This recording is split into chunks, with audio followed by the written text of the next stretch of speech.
Alors maintenant que l'on a notre entreprise, donc cette boulangerie, euh, l'idée ça va être de pouvoir créer un scénario à partir de cette entreprise-là spécifiquement. Donc par exemple, si vous avez un objectif pédagogique qui vous est propre, eh bien vous allez pouvoir adapter le scénario à vos objectifs pédagogiques. Donc ici, imaginons un scénario, donc on va lui donner un titre à notre scénario, on va lui dire, on va faire ce qui nous est suggéré, donc on va dire recruter un nouveau boulanger, pas pâtissier mais boulanger, puisque c'est une boulangerie. Donc euh, recruter un nouveau boulanger, et on va essayer de trouver des enjeux donc RH et en gestion de projet, parce que on va essayer de voir ce qu'on peut faire si on veut peut-être agrandir un petit peu notre boulangerie, voire peut-être même en ouvrir un autre point de vente. Donc les enjeux vont être des enjeux de ressources humaines et des enjeux de gestion de projet. Donc on clique sur les deux.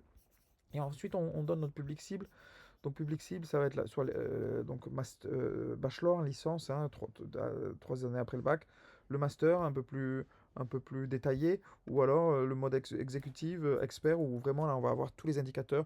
Donc, pour l'exemple ici, je vais prendre l'exécutive. Comme ça, je vais vous montrer un petit peu toutes les informations auxquelles on a accès en tant que formateur.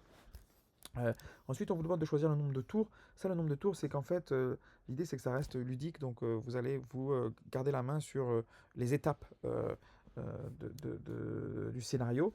Donc, ici, on va faire une étape en 3 tours, un scénario en 3 tours. Donc, ça veut dire que 3 étapes euh, vont marquer le scénario.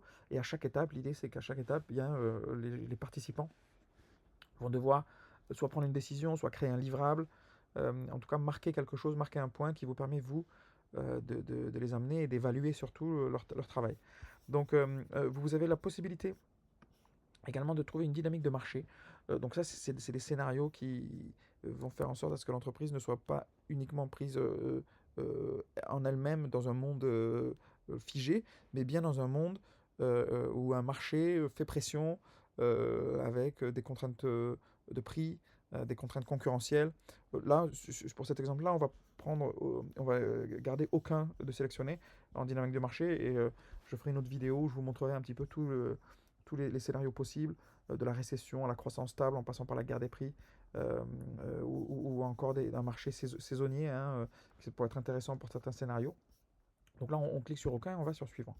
Donc là, ici, on arrive sur en fait le cœur en fait de la machine un petit peu, c'est-à-dire que c'est nous qui allons euh, euh, euh, choisir ce que l'on veut en termes d'événements, en termes de scénarios, euh, pour atteindre nos objectifs pédagogiques.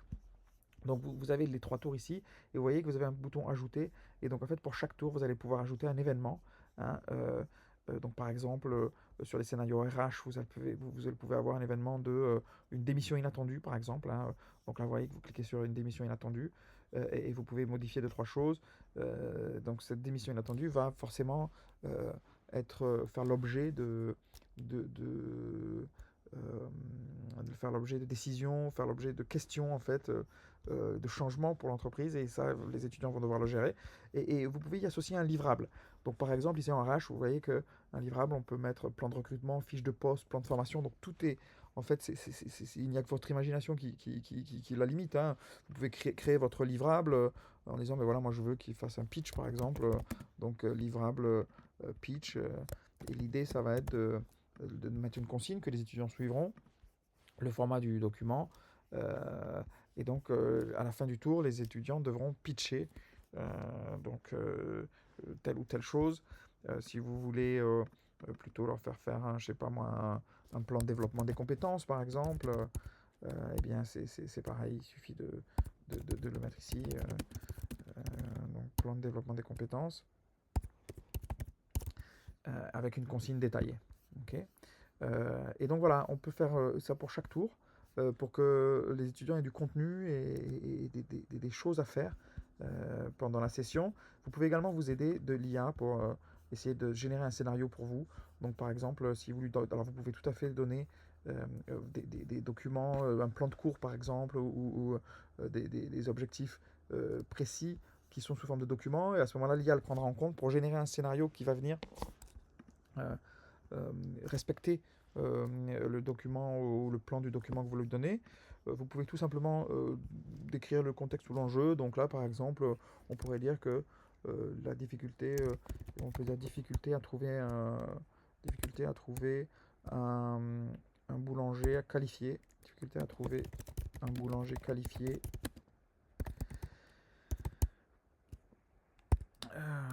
sur le marché du travail.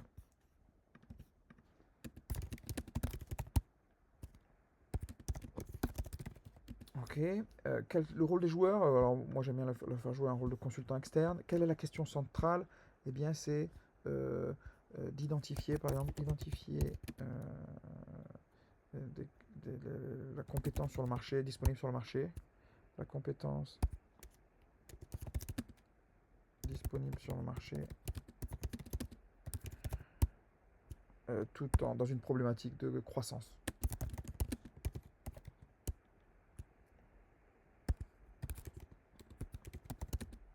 Dans une problématique d'entreprise en croissance.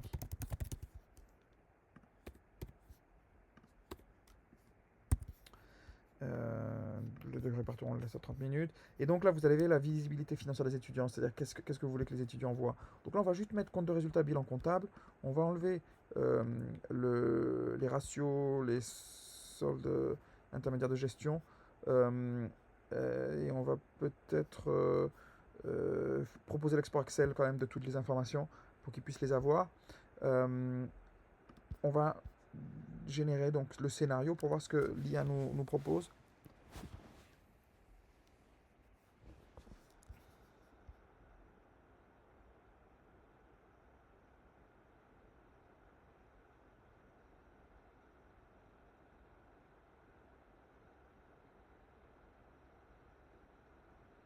Voilà, donc il y a un petit temps de chargement, vous voyez que ça reste quand même très rapide.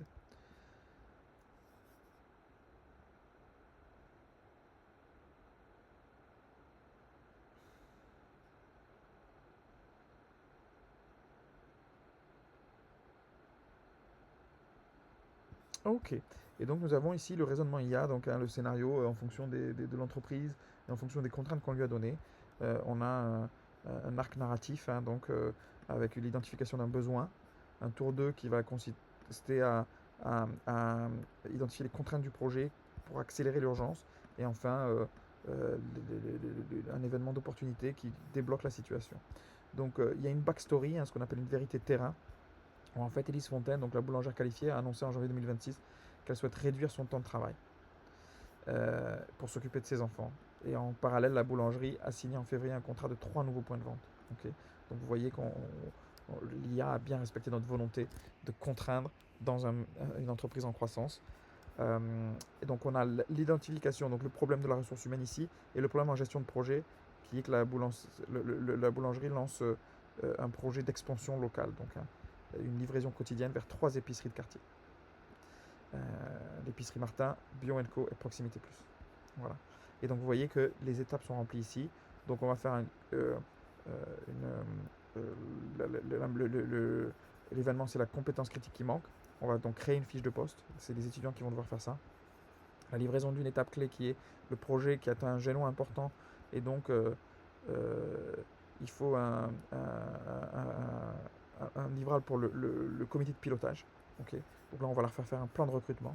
Et enfin, une proposition de partenariat stratégique, ça c'est le troisième événement. C'est l'entreprise qui propose un partenariat commercial. Une entreprise, pardon, qui propose un partenariat commercial. Une offre croisée. Et donc là, ça va être d'essayer de répondre à cette proposition de stratégie et également de produire un plan de formation.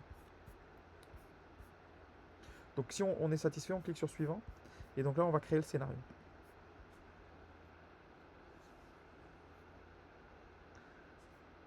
Le scénario est créé. Et vous voyez qu'ici, en fait, vous avez absolument tout ce dont vous avez besoin pour que les étudiants puissent traiter le cas. Et surtout, ce qui est intéressant, c'est que vous voyez qu'il y a Leila Bonnet, Elise Fontaine. Tous ces personnages vont être disponibles auprès des étudiants quand on va créer une session pour que les étudiants aillent les interroger. Donc vous voyez que Leila Bonnet, par exemple, elle a des préoccupations qui sont, elle veut trouver rapidement un boulanger qualifié, elle veut maintenir la qualité de son service malgré son expansion, et elle veut être sûre que les coûts salariaux sont maintenus et sont bien gérés. La boulangère Élise, elle, qu'est-ce qu'elle veut? Elle veut transmettre son savoir-faire.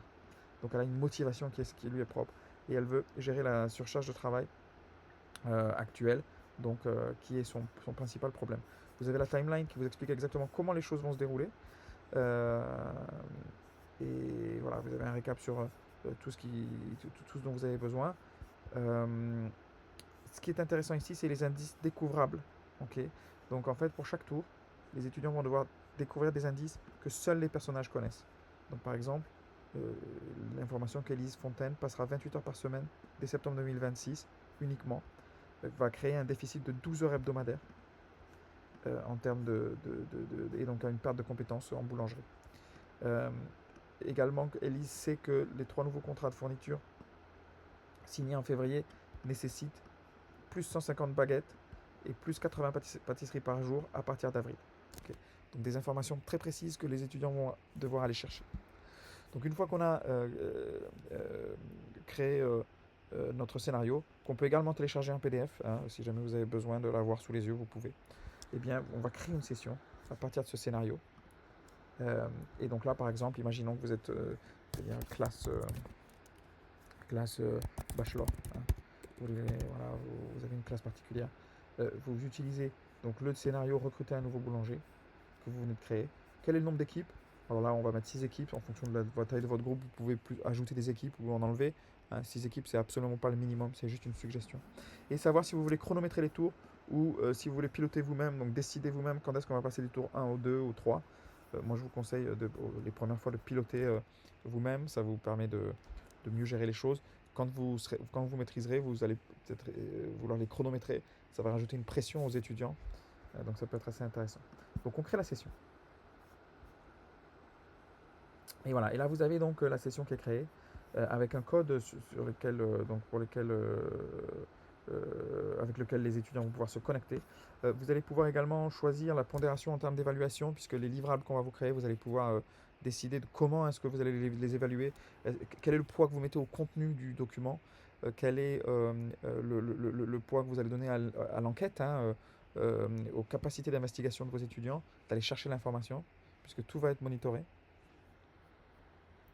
Et enfin, en termes d'intégration c'est-à-dire que en termes d'intégration de données strictement d'entreprise, hein, puisqu'il y a des données qui sont cachées que les étudiants vont devoir aller chercher. Est-ce que vous voulez évaluer le fait que les étudiants soient allés chercher des informations bien précises que seuls les personnages connaissent? Vous pouvez également rajouter ce qu'on appelle des points de contrôle ou des checkpoints. Ça veut dire qu'à la fin de chaque tour, vous allez avoir une ou deux questions par étudiant qu'ils vont pouvoir valider, auxquelles ils vont pouvoir répondre pour valider leurs connaissances ou être sûr qu'ils ont bien compris les éléments clés, que ce soit de la théorie ou de la pratique, à manipuler pendant votre étude de cas. Okay. Donc voilà, vous avez tout ce qu'il faut ici. Donc si vous ouvrez la salle d'attente, il va y avoir en disponibilité donc un QR code. Voilà, un QR code sur lequel les étudiants pourront se connecter ou bien tout simplement le code qu'ils pourront insérer à l'adresse metissitem.com/join que vous pouvez également donner à vos étudiants. On se retrouve pour une prochaine vidéo et cette fois-ci on ira voir du côté des étudiants pour voir ce qu'ils vont voir eux de leur côté, comment est-ce qu'ils vont pouvoir s'amuser avec les personnages de l'entreprise à enquêter et à rentrer dans la simulation.